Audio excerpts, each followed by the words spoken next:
Hey guys, welcome to our channel. तो भाई सबसे पहले तो हैप्पी मानसून। तो यार बारिश शुरू हो चुकी है और गाइस देखो साइक्लोन भी आ रहा है, तो यार थोड़ा बहुत अपना फैमिली मेम्बर्स का ख्याल रखना। तो गाइस देखो आज इस वीडियो के अंदर मैं आपको बताने वाला हूँ कौन सा ऐसा शेयर है जो कि कुछ महीने पहले, लगभग 2 महीने पहले ये स्टॉक जो है 4 रुपये के आसपास था, बट अगर आप अभी देखो ये जो स्टॉक जो है 20 रुपये के आसपास ट्रेड कर रहा है। तो भाई इतना ज़्यादा बाउंस बैक इस कंपनी ने दिखाया है। 4 रुपये से सीधा जो शेयर 20 रुपये के आसपास आ चुका है, यानी कि जो आपका पैसा जो है 5 गुना हो चुका है। तो ऐसा क्या इस कंपनी के अंदर इतनी बड़ी न्यूज़ है?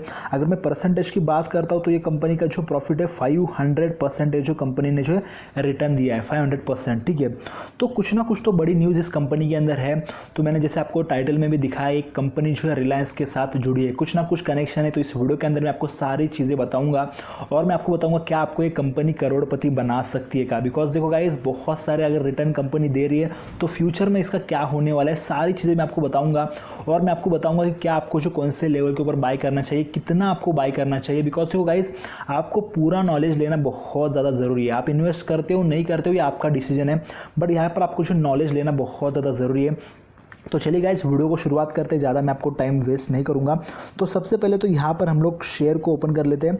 इस कंपनी का नाम है आलोक इंडस्ट्रीज़। तो यहाँ पर आप देख सकते हो कंपनी काफ़ी ज़्यादा चर्चा में है और गाइस इतना ज़्यादा डिमांड बढ़ चुका है कंपनी का, बिकॉज इस कंपनी के अंदर अपर सर्किट लगा है। अपर सर्किट यानी कि जो कंपनी डेली कुछ ना कुछ इसका कंपनी का रेट बढ़ रहा है और यहाँ पर इतनी ज़्यादा डिमांड है, यहाँ पर लोगों को शेयर नहीं मिल रहा है। अगर आप बाय भी करने जाओगे ना तो भी आपको ऑर्डर प्लेस नहीं होगा, इतनी ज़्यादा डिमांड है। तो यहाँ पर आज का दिन तो देख सकते हो पूरा फ्लैट है, बिकॉज अपर सर्किट लगा है। मैं आपको 5 दिन का चार्ट दिखाता हूँ, यहाँ पर आपको समझ में आएगा। तो यहाँ पर आप देख सकते हो कंपनी जो अपर सर्किट के साथ ऊपर ही चली जा रही है। ठीक है, और मैं अगर आपको 1 महीने का चार्ट दिखाता हूँ तो यहाँ पर आप देख सकते हो क्लियर अप ट्रेंड। तो मैं मतलब 1 महीने से कंपनी बस ऊपर ही चली जा रही है, कंपनी ने मतलब डाउन ट्रेंड देखा ही नहीं है। और आपको पता है कि यार कोरोना वायरस चल रहा है, कोरोना वायरस के सिचुएशन के बावजूद कंपनी के अंदर इतनी बड़ी रैली आपको दिख रही है। और यहाँ पर मैं आपको दिखाता हूँ, यहाँ पर एक इंपॉर्टेंट चीज़ है आपको नोटिस करना पड़ेगा। तो जैसे मैंने आपको बताया 2 महीने पहले ऐसी कुछ चीज़ हुई, यहाँ पर आपको जो 2 महीने के अंदर अंदर जो है कंपनी ने इतना ज़्यादा मल्टी बैगर रिटर्न दिखाया है। ठीक है, तो चलिए यार उसके पीछे की न्यूज़ भी जान लेते, कारण भी जान लेते, बिकॉज ज़्यादा इंपॉर्टेंट है। तो सबसे पहले ये कंपनी करती क्या है, क्या इस कंपनी का बिजनेस है, उसके बारे में हम लोग थोड़ा जान लेते हैं। उसके बाद हम लोग पूरी जन्म कुंडली निकालेंगे। तो यहाँ पर जो हमने आलोक इंडस्ट्रीज़ का विकीपीडिया पेज खोल लिया है। अभी यहाँ पर आपको ये मेन चीज़ इंपॉर्टेंट रीड करनी है। इट्स मेन बिजनेस, कंपनी का मेन बिजनेस क्या है यहाँ पर आपको जो है रीड करना है। तो यहाँ पर आप देख सकते हैं it's main business is weaving, processing, home textile, readymade garments, polyester yarns. ठीक है, तो कंपनी बेसिकली जो है टेक्सटाइल के अंदर बिजनेस है। इनका जो क्लोथ्स होते हैं, कपड़े जो होते हैं, इसके अंदर जो है कंपनी बिजनेस करती है। अब गाइस बेसिकली यहाँ पर मैं आपको बताना चाहता हूँ, यहाँ पर आप जो इंपॉर्टेंट चीज़ यहाँ पर आप रीड करो, Reliance Industries and JM financials are schedule to take over the company after having acquired it in bankruptcy proceedings. तो यहाँ पर एक बहुत इंपॉर्टेंट चीज़ है, कंपनी जो है बैंकरप्ट हो चुकी थी, कंपनी जो है बहुत ही लॉस में चली गई थी। मैं आपको वीडियो के आगे सारी चीज़ें बताऊँगा, पूरी जन्म कुंडली निकालेंगे हम लोग, बहुत ही इंटरेस्टिंग है और यहाँ पर आपको कुछ नॉलेज ज़रूर मिलेगा। तो गाइस देखो यहाँ पर बेसिकली क्या है, आपको मैं कुछ ना कुछ एक शौक बड़ा देने वाला हूँ। तो गाइस देखो कुछ साल पहले कंपनी जो है 90 रुपीज़ के आसपास, 100 रुपीज़ के आसपास ट्रेड कर रही थी। तो उसके बाद कंपनी को जो बहुत ज़्यादा ज़बरदस्त लेवल पे लॉस हुआ कंपनी को। उसके बाद जो सालों साल जो कंपनी नीचे गिर रही थी और पिछले कुछ महीने से जैसे रिलायंस ने इसे जो है टेक ओवर करने का प्लान किया, तो उसके बाद जो कंपनी के अंदर एक अप ट्रेंड आ रहा है। ठीक है, तो गाइस देखो आपको ये सब चीज़ें सुनकर डायरेक्टली इसमें जो इन्वेस्ट नहीं करना चाहिए, कुछ चीज़ें आपको ध्यान से खुद भी देखनी चाहिए। बिकॉज देखो रिलायंस ने इसके अंदर इन्वेस्ट किया, अच्छी बात है, बट कुछ चीज़ें जो आपको जाननी बहुत ज़रूरी है, तो मैं आपको बताऊँगा इस वीडियो के अंदर। तो गाइस देखो बेसिकली पहली न्यूज़ तो ये थी कि रिलायंस इंडस्ट्रीज ने इसे जो एक्वायर कर लिया, तो ये बहुत पॉजिटिव न्यूज़ थी। बिकॉज देखो मोटा भाई जहाँ पर भी घुसते किसी भी चीज़ को अगर हाथ लगाते वो सोना बन जाता है। तो उनको इस कंपनी के अंदर कुछ ना कुछ फ्यूचर लगा, इस कंपनी को जो है वो सोचते कि कंपनी को जो है कुछ ना कुछ बेहतर कर सकते, कंपनी के अंदर एक अच्छा इन्वेस्टमेंट करके क्लोथ्स के अंदर कुछ कर सकते हैं। तो उन्होंने इस रीज़न की वजह से शायद इस कंपनी को जो है एक्वायर कर लिया। ठीक है, अभी गाइस वो तो फ्यूचर की बात है, बट यहाँ पर जो कंपनी की हिस्ट्री हमें देखनी चाहिए। और उससे पहले यहाँ पर मैं आपको कुछ दिखाना चाहता हूँ।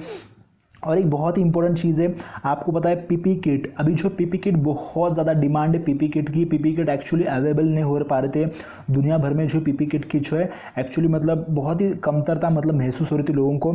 तो यहाँ पर आप देख सकते हो हमारे मोटा भाई किसी भी चीज़ में कम नहीं होते। रिलायंस इंडस्ट्रीज डाइवर्ट जो Alok industries for making PP kit. तो भाई देखो, आपको पता है पीपी किट में सबसे ज़्यादा बिजनेस है अभी, बिकॉज सभी लोगों को पीपी किट लग रहा है। और आपको नहीं पता है तो मैं आपको बता दूं, इंडिया के अंदर पीपी किट कभी भी नहीं बन रहा था। इंडिया बहुत पीछे रैंक पे थी पीपी किट क्रिएट करने में, कोरोना वायरस से पहले की बात बता रहा हूँ। बट अगर आप अभी कंपेयर करते हो तो पहले कुछ टॉप 3 दुनिया के अंदर जो टॉप 3 दो देश है उसके अंदर जो है इंडिया आ चुके हैं। बिकॉज भाई बहुत ही ह्यूज मात्रा के अंदर जो पीपी किट इंडिया के अंदर बन रहे हैं और हम लोग जो बाहर एक्सपोर्ट भी कर रहे हैं। तो वैसे अभी आप ही सोचो कितने स्मार्ट है रिलायंस के मोटा भाई। उनको पता है कि यार देखो आलोक इंडस्ट्रीज को नॉलेज है क्लोथिंग करने का, बिकॉज देखो क्लोथिंग करना और पीपी किट बनाना थोड़ा बहुत तो सिमिलरिटीज़ है, थोड़ा बहुत तो नॉलेज है आलोक इंडस्ट्रीज़ के पास। तो इसलिए जो पीपी किट के बाद जैसे अपॉर्चुनिटी देखिए, तो यहाँ पर आपको जो बिजनेस को स्विच करना आना चाहिए और ग्रैब करना आना चाहिए। तो एक जो है बिजनेस का बहुत ही इंपॉर्टेंट पॉइंट है, यहाँ पर आपको सीखने मिलता है। ठीक है, तो गाइज यहाँ पर इस वीडियो के अंदर मैंने आपको 2 रीज़न बता दिए कंपनी ने इतना जो अप ट्रेंड दिखाया, क्यों दिखाया। पहली बात तो ये कि रिलायंस का इस कंपनी के अंदर एंटर करना, और उसके बाद दूसरी रीज़न है कि कंपनी का जो पीपी किट मैन्युफैक्चरिंग के अंदर एंटर करना। ठीक है, अभी गाइस देखो, ये जो कंपनी के अंदर ये स्टॉक जो अप ट्रेंड भागा है ऊपर की तरफ, तो ये कंपनी जो है न्यूज़ के बेसिस के ऊपर जो है अप ट्रेंड के ऊपर चली जा चुकी है। ठीक है, तो इसलिए ऊपर जा चुका है। बट अगर आप इसमें इन्वेस्ट करना चाहते हो तो यहाँ पर आपको जो कंपनी के फंडामेंटल को देखना पड़ेगा। बिकॉज अगर आप फंडामेंटल को देखते हो तो भी आपको जो पता चल जाता है कि कंपनी के अंदर जो है सच में कुछ पोटेंशियल है, सच में कुछ कंपनी जो लॉन्ग टर्म के अंदर कर सकती है। ठीक है, तो यहाँ पर हम लोग क्या करेंगे, उसके लिए यहाँ पर हम लोग जाएंगे screener.in की वेबसाइट के ऊपर। यहाँ पर हम लोग जो छोटा सा एक बहुत ही शॉर्ट में फंडामेंटल एनालिसिस करेंगे। तो यहाँ पर मैंने खोल लिया है। तो गाइस जैसे कि मैंने आपको बताया था, कंपनी जो 2008 के आसपास 97 रुपीज़ के आसपास ट्रेड कर रही थी। उसके बाद कंपनी ने एक्चुअली बहुत सारे लोन्स लिए। एक्चुअली कंपनी को जो है एक्सपांड करना था बिजनेस, बट यहाँ पर जो कंपनी प्रॉफिट लेने में जो है कामयाब नहीं हो पाई। उसके बाद यहाँ पर आप देख सकते हो बहुत ज़्यादा लॉस होने लगा कंपनी को जो है। उसके बाद जो है 1-1.5 रुपये 2 रुपये के आसपास ये कंपनी जो है आ चुकी थी 2019 में। अभी जो थोड़ा ग्रोथ दिखा रहा है। तो यहाँ पर हम लोग देखेंगे ईयर वाइज डेटा। तो यहाँ पर मैं आपको इसका प्रॉफिट एंड लॉस दिखाना चाहता हूँ। तो यहाँ पर आप देख सकते हो 2007 से हमारे पास डेटा है। तो यहाँ पर हम लोग सबसे पहली चीज़ दिखेंगे इसका सेल्स। ठीक है, तो गाइस देखो 2008 से इसका कंपनी का सेल्स अच्छी तरीके से ग्रो हो रहा था, बिकॉज कंपनी एक्सपांड कर रही थी।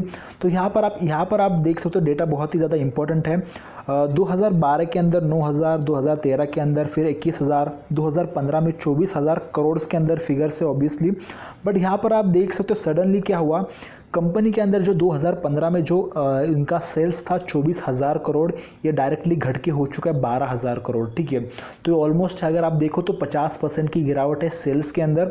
और उसके बाद नेक्स्ट ईयर 2017 में यहाँ पर आप देख सकते हो ये और भी घटकर 8,700 करोड़ के आसपास हो चुका है। ठीक है, अभी चलो यार, ये तो आप मान सकते हो कि सेल्स थोड़ा बहुत कम हुआ है, बट यहाँ पर अगर आप देखो तो कंपनी का जो एक्सपेंसेस है, एक्सपेंसेस के अंदर ज़्यादा गिरावट नहीं हुई है। तो यार कंपनी को जो है एक्सपांड करे जा रही थी, तो एक्सपेंसेस कंपनी का जो है स्टेबल था। और उसके कारण यहाँ पर अगर आप देखो ऑपरेटिंग प्रॉफिट यानी कि क्या, कंपनी जितना सेल्स कर रही है उसके बाद जो सब एक्सपेंसेस निकालने के बाद जो भी प्रॉफिट बच रहा है कंपनी के पास, वो होता है ऑपरेटिंग प्रॉफिट। तो अगर आप देखो पिछले मतलब 2015 के बाद से अगर आप देखो तो ये ऑपरेटिंग प्रॉफिट माइनस में चला जा चुका है। प्रॉफिट की बात छोड़ो, 2016 से ये जो माइनस में चला जा चुका है। और यहाँ पर अगर आप देखो तो ये माइनस में ही चला जा चुका है। 2018 में इवन 13,000 करोड़ कंपनी का जो ऑपरेटिंग प्रॉफिट माइनस में है। ठीक है, अभी यहाँ पर और एक चीज़ ध्यान देने लायक है, यहाँ पर मैं आपको बताना चाहता हूँ। तो यहाँ पर आप देख सकते हो एक चीज़, यहाँ पर आपको इंटरेस्ट को देखना है। ठीक है, अभी गाइस देखो 2016 में ये 2,800 करोड़ के आसपास था इंटरेस्ट यानी कि कंपनी को रीपे करना होता है इंटरेस्ट बैंक्स को वगैरह। तो यहाँ पर देखो कंपनी का प्रॉफिट नहीं हो रहा है, कंपनी का ऑपरेटिंग प्रॉफिट एक्चुअली माइनस में चल रहा है। और इंटरेस्ट देखो, इंटरेस्ट अगर आप देखो 2019-2018 में एक्चुअली बढ़ा है। ठीक है, तो इंटरेस्ट बढ़ता चला गया है। तो यार कैसे करेगी कंपनी, देखो कंपनी का सेल्स नहीं हो पा रहा है। अगर आप देखो यहाँ पर बहुत ही इंटरेस्टिंग डेटा है 2008 का। तो अगर आप यहाँ पर देखते हो तो कंपनी ने सेल्स किया है 5,500 करोड़ का, कंपनी का एक्सपेंस हुआ है 20,000 करोड़ के आसपास अप्रॉक्सीमेटली। तो कंपनी ने एक्चुअली लॉस किया है 13,000 करोड़ के आसपास। और यहाँ पर अगर आप देखो इंटरेस्ट कंपनी को जो 4,700 करोड़ भरना है। तो पूरा मतलब घाटा देखा जाए तो 18,000 करोड़ का घाटा यहाँ पर जो 2018 में हो चुका है। तो कंपनी एक्चुअली बहुत ही बैंकरप्ट हो चुकी थी, इसीलिए यहाँ पर जो कंपनी को जो है यहाँ पर रिलायंस को या फिर बिकॉज देखो गाइज जैसे कंपनी के अंदर केस फाइल होता है ना बैंक की तरफ से, कंपनी को या तो या फिर आपके एसेट बेचने पड़ते या फिर कंपनी को जो अपना होल्ड या फिर शेयर्स बेचने पड़ते। तो कुछ परसेंटेज हिस्सा जो है रिलायंस ने परचेस किया बिकॉज बैंक करप्ट हो चुकी थी कंपनी।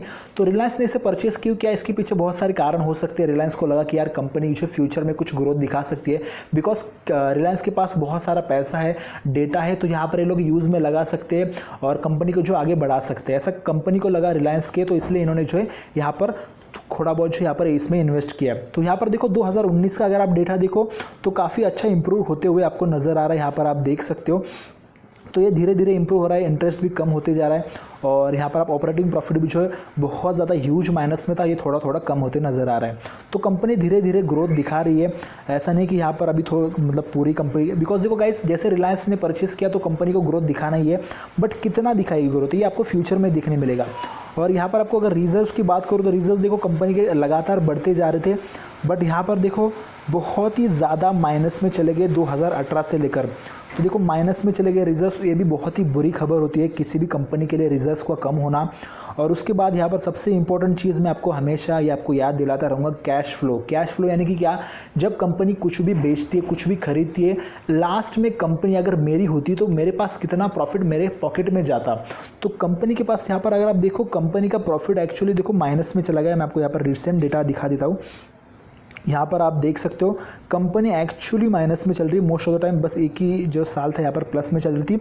तो कंपनी के पास पैसे बचने के बजाय कंपनी जो एक्चुअली माइनस में चल रही, उनके पास कैश ही नहीं है, तो कैसे वो लोग सस्टेन करेंगे। तो याद देखो ये कंपनी का कुछ हाल था, इसलिए कंपनी बैंकरप्ट हुई, इसीलिए जो है कंपनी को किसी और को बेचना पड़ेगा उनके स्टेक्स, तो इसलिए रिलायंस ने इसे जो है एक्वायर कर लिए। तो गाइस देखो अभी ये रिलायंस के ऊपर डिपेंड करता है, रिलायंस कैसे इस कंपनी को जो फ्यूचर में ग्रो करेगा, कैसे जो है कंपनी को बिजनेस देगा, कैसे जो कंपनी को मतलब हैंडल करेगा, मैनेजमेंट कैसे सुधारेगा। तो बहुत सारी चीज़ें गाइज, बट यहाँ पर देखो अभी बात आती है कि यहाँ पर आपको इन्वेस्ट करना चाहिए फिर नहीं करना चाहिए। तो गाइज देखो यहाँ पर आपको इन्वेस्ट करना चाहिए, बट यहाँ पर आपको जो कुछ ही परसेंटेज जो है आपका इन्वेस्ट करना चाहिए। एग्जाम्पल अगर आप जो है 10,000 इन्वेस्ट कर सकते हो, आपका बजट है, तो यहाँ पर मुझे लगता है आपको जो है उसमें से जो है बस कुछ 5% या फिर जो है मतलब लाइक 2% हिस्सा भी आपको जो इसमें इन्वेस्ट करना चाहिए, आपके ओवरऑल बजट का बात कर रहा हूँ।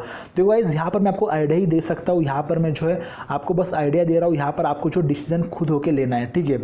तो गाइस देखो यहाँ पर आपको ज़्यादा इन्वेस्ट नहीं कर रहा है, बिकॉज गाइस देखो यहाँ पर जो है फ्यूचर में जैसे जैसे बिजनेस बढ़ेगा तो यहाँ पर मैं आपको और एक अपडेट दे दूंगा, चाहे वो कंपनी थोड़ी महंगी मिले आपको, थोड़ा शेयर आपको महंगा मिले, बट वहाँ पर आपको जो एक्चुअली एक सिक्योरिटी होगी आपके पास कि कंपनी का अच्छा कुछ ग्रोथ दिखा रही है, तो वहाँ पर आप जो कुछ और शेयर्स परचेस कर सकते हो। बट फिलहाल के लिए यहाँ पर आप जो थोड़ा बहुत ही आप इन्वेस्ट करो तो ही अच्छा आपके लिए, बिकॉज गाइस देखो यहाँ पर थोड़ा रिस्की भी हो सकता है। यहाँ पर मैं आपको बता रहा हूँ कि यहाँ पर जो कंपनी के अंदर इन्वेस्ट करना थोड़ा सा रिस्की हो सकता है, इसलिए यहाँ पर आप इन्वेस्ट कर सकते हो। बिकॉज देखो गाइस आपका पत्ता फिर भी सकता है कंपनी, बिकॉज देखो रिलायंस के हाथ में है तो कंपनी अच्छी ग्रोथ दिखा भी सकती है, जैसे मैंने आपको डेटा आपके सामने रखा है पूरा। बाकी आपको डिसीजन लेना है, तो मुझे लगता है कंपनी फ्यूचर में अच्छा ग्रोथ दिखा सकती है। थोड़ा बहुत इन्वेस्ट करो, ज़्यादा इन्वेस्ट करने की ज़रूरत नहीं है, आगे जाके आप जो थोड़ा इन्वेस्ट और कर सकते हो। तो चलिए गाइस अगर आपको वीडियो अच्छा लगा है तो इस वीडियो को लाइक कर दो, हमारे चैनल को सब्सक्राइब कर दो। ऐसे बहुत सारे वीडियोज़ के लिए मिलते हैं किसी और नेक्स्ट वीडियो में, तब तक के लिए बाय बाय।